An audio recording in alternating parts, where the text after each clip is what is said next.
आज विना अनुदानित शिक्षकांचा आंदोलन चालू आहे. त्याचबरोबर गिरणी कामगारांचा सुद्धा एक आंदोलन आणि मोर्चा आहे.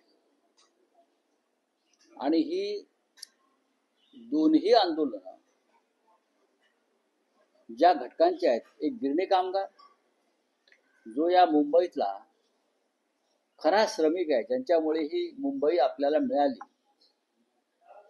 किंवा चले जावच्या आंदोलनामध्ये गिरणी कामगार गांधीजींच्या बरोबर उभा राहिला इथे. आज तो गिरणी कामगार बेवारस आणि बेघर आहे, निराधार. आज गिरणी कामगारांचा मोर्चा निघेल आणि त्या आंदोलनामध्ये शिवसेना पक्षप्रमुख उद्धव ठाकरे हे उपस्थित राहणार. कारण गिरणी कामगार हा महाराष्ट्रासाठी, मुंबईसाठी अत्यंत संवेदनशील विषय आहे. इतक्या वर्षानंतर सुद्धा 50 वर्ष होत आली तरीही गिरणी कामगारांचं जे आंदोलन सुरू झालं होतं, संप आणि आंदोलन, ते आजही संपलेलं नाही. सरकार आली आणि सरकारे गेली. गिरणी कामगारांना घरं देण्याच्या नावाखाली त्यांना कुठे टाकतायत? वांगणी. वांगणी कुठे माहिती आहे ते विचारा आमच्या मुख्यमंत्र्यांना आणि उपमुख्यमंत्र्यांना. माननीय उद्धव ठाकरे यांनी जे एक प्रस्ताव दिलाय, या गिरणी कामगारांना धारावी पुनर्वसन प्रकल्पाच्या संदर्भात ज्या जागा तुम्ही अडाणीला दिलेल्या आहात, त्याच्यामध्ये गिरणी कामगारांना सुद्धा जागा मिळाव्या, ही आमची मागणी आहे. मुंबईतल्या शिल्लक गिरणी कामगारांना किंवा त्यांच्या कुटुंबियांना मुंबईतच आपण प्रस्थापित केलं पाहिजे. विस्थापित नाही करायचं, प्रस्थापित केलं पाहिजे. तसं नसेल तरी मुंबईतले सगळे मोठे मोठे भूखंड आपण अडाणीला का देतो?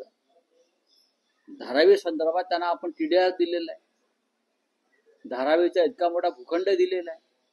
याशिवाय मदर डेअरी पासून दैसर मुलुंडचे टोल नाके, डंबी ग्राउंड, मिठागृह असे अनेक भूखंड त्यांना दिल्यावर हे कोणत्या धनदांडग्यांसाठी आहेत? मुंबईचा गिरणी कामगार हा इकडला भूमिपुत्र आहे, मराठी माणूस आहे. आमची मागणी कायम राहील की यांना मुंबईच्या बाहेर न टाकता यांना धारावी पुनर्वसन प्रकल्पात सामावून घेतलं पाहिजे, मुंबईतच किंवा मुंबई उपनगरामध्ये. आणि यासाठी जर हा मोर्चा असेल तर हा मराठी माणसांचा आवाज आहे.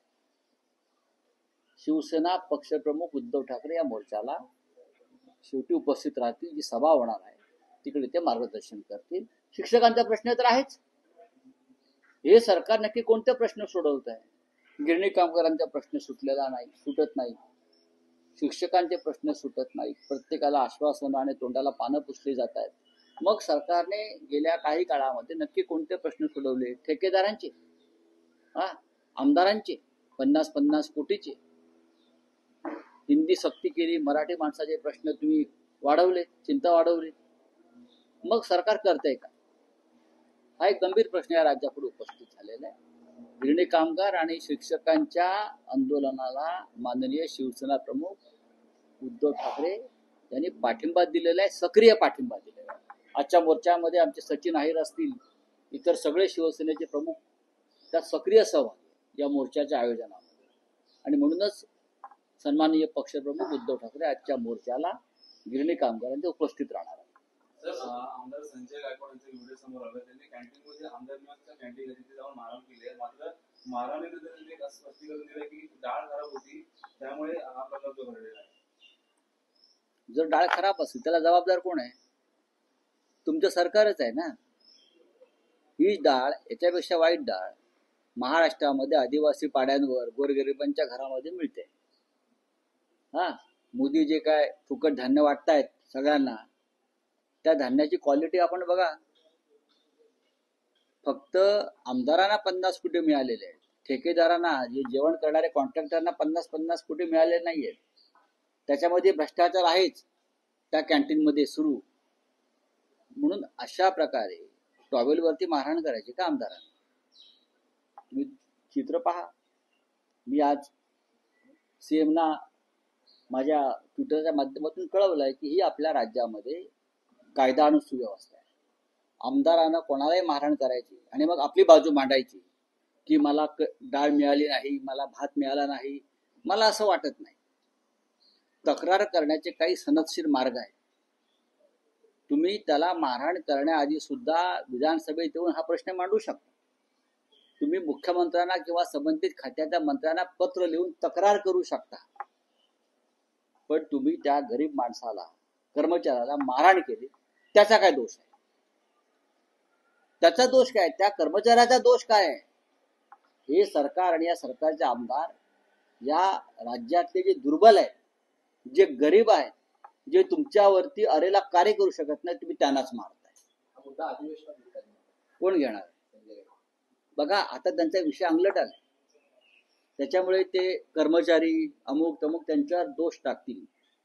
पण मुख्यमंत्र्यांनी जर हा व्हिडिओ पाहिला असेल, ज्या पद्धतीनं निर्घृणपणे त्या कर्मचाऱ्याला मारहाण झालेली आहे आणि सभागृहाबाहेर झाले, सभागृहात नाही, आणि त्या कर्मचाऱ्याला सभागृहात येऊन त्याची बाजू मांडण्याचा अधिकार नाही.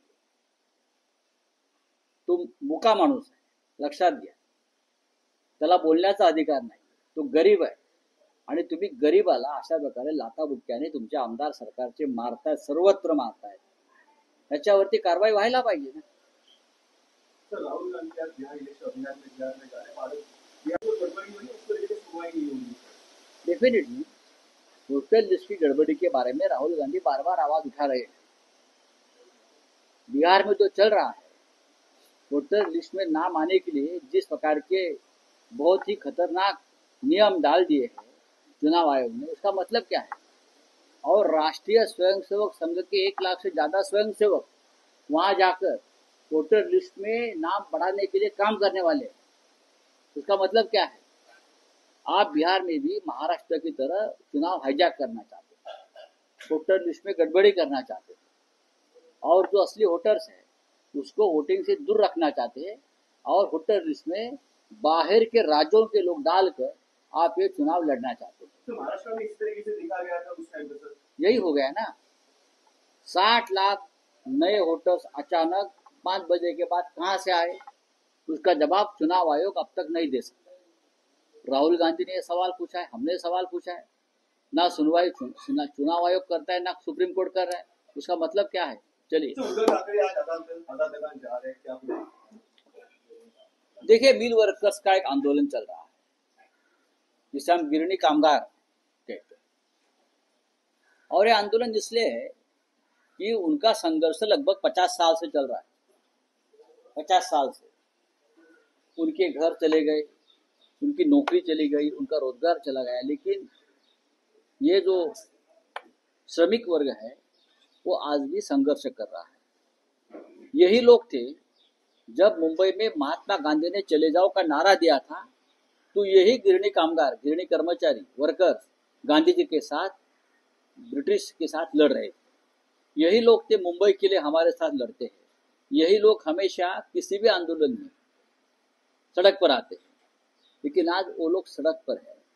उनकी आवाज कोई सुनता नहीं है, उनके घरदार नहीं है, और उनको सरकार मुंबई से बाहर एक कोने में डाल रही है, किसी गांव में. ये मुंबई तो उनकी है भाई, गिरणी कामगारों की. उनको घर मुंबई में मिलना चाहिए. ये हमारी मांग उद्धव ठाकरे जी की है. ये धारावी का जो विकास का बात करते हैं ना, आधी मुंबई अपने अडाने को दी है, तो क्या आप 15,000 जो हमारे मिल वर्कर है उनको घर नहीं दे सकते? उसमें दे दो ना. ये हमारी मांग रहेगी, हम आंदोलन करेंगे उसके लिए. सर, ट्रम्प ने 200% ज्यादा टैरिफ लगाने का टेक्स धमकी दिया. फार्मास्यूटिकल कंपनी उनको बहुत बड़ा टेरर हो चुका है इसको लेकर. किस तरीके से देखते हो सर? मैं नहीं देखता हूँ, मोदी जी ने देखना चाहिए. मराठी प्रश्न आहे, झाले ना. दुबईचा प्रश्न आहे, झाला का? दुबईचा काय झाला? दुबईवर संपादकीय